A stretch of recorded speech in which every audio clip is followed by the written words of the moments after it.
J'ai été prostituée et personne ne le sait. Après avoir quitté ce monde, je pensais que tout serait plus simple, que le poids disparaîtrait. Mais ce n'était pas ça le problème. Le problème, c'était que la honte s'était incrustée dans mon corps, comme une cicatrice invisible. Je me réveillais parfois en sursaut, comme si quelqu'un me touchait encore, comme si cette vie-là n'avait jamais quitté ma peau. Je me suis mise à éviter les endroits trop sombres, à fuir les gens trop proches, parce que j'avais peur qu'on devine. Je me souviens d'un soir où j'ai vu un couple s'embrasser dans la rue, et j'ai senti une colère froide monter en moi. Pas contre eux, mais contre moi-même, parce que j'étais incapable d'être cette femme-là, celle qui aime sans se cacher. J'ai commencé à me poser des questions qui faisaient mal. Pourquoi j'ai accepté? Pourquoi j'ai continué? Est-ce que je méritais une autre vie? Et la réponse n'était jamais simple. Je n'étais pas une héroïne, ni une victime. J'étais juste quelqu'un qui avait fait ce qu'il fallait pour survivre. Et c'est ça qui me rendait folle. La réalité est rarement dramatique. Elle est juste brutale. J'ai essayé de m'en sortir en travaillant encore plus, en remplissant mon agenda, en me noyant dans la routine, comme si la fatigue pouvait effacer le passé. Mais chaque fois que je recevais mon salaire, j'avais cette pensée qui revenait. C'est grâce à ça que j'ai vécu. Comme si mon argent portait une trace. Et plus je réussissais, plus je ressentais cette peur. Et si quelqu'un découvrait? Et si tout s'effondrait? Je me suis mise à construire des mensonges. Pas des mensonges énormes, juste des détails. Je travaille tard, je suis fatiguée, je suis occupée. Et personne ne voyait que je me mentais aussi à moi-même. À un moment, j'ai même commencé à me dire que j'étais trop sale pour être aimée.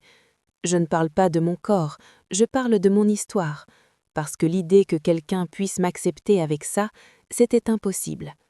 Je me suis mise à éviter les relations, je refusais les invitations, je répondais « je suis fatiguée » et je fuyais, parce que j'avais peur qu'un homme m'aime et que un jour il découvre, et je savais que je ne pourrais pas supporter sa déception. Un soir, pourtant, j'ai rencontré quelqu'un. Pas dans un bar, pas dans un endroit à risque, juste dans la vraie vie, dans un groupe de travail. Il était différent, il parlait doucement, il ne cherchait pas à me posséder. Il me regardait comme si j'étais une personne entière, et ça m'a effrayée, parce que j'ai compris que je n'étais pas habituée à être vue sans jugement. On a commencé à se parler, lentement, comme on construit quelque chose de fragile, et je sentais que je voulais lui dire, mais que je ne pouvais pas. Alors j'ai gardé le silence, encore une fois. Et c'est là que j'ai compris le pire. Le secret ne me détruisait pas seulement parce que je l'avais vécu, mais parce que je le gardais. Le secret me rongeait, comme un poison lent. Je voulais lui dire, mais j'avais peur de me réduire à ça. Alors j'ai fait ce que je faisais toujours, j'ai fui. Je me suis éloignée, j'ai laissé la vie continuer sans moi. Et ça a été la première fois que j'ai compris une chose terrible. On ne sort pas de ce monde-là en le quittant seulement. On en sort en acceptant ce qu'on a été. Et accepter ne veut pas dire être fier, ça veut juste dire arrêter de se punir.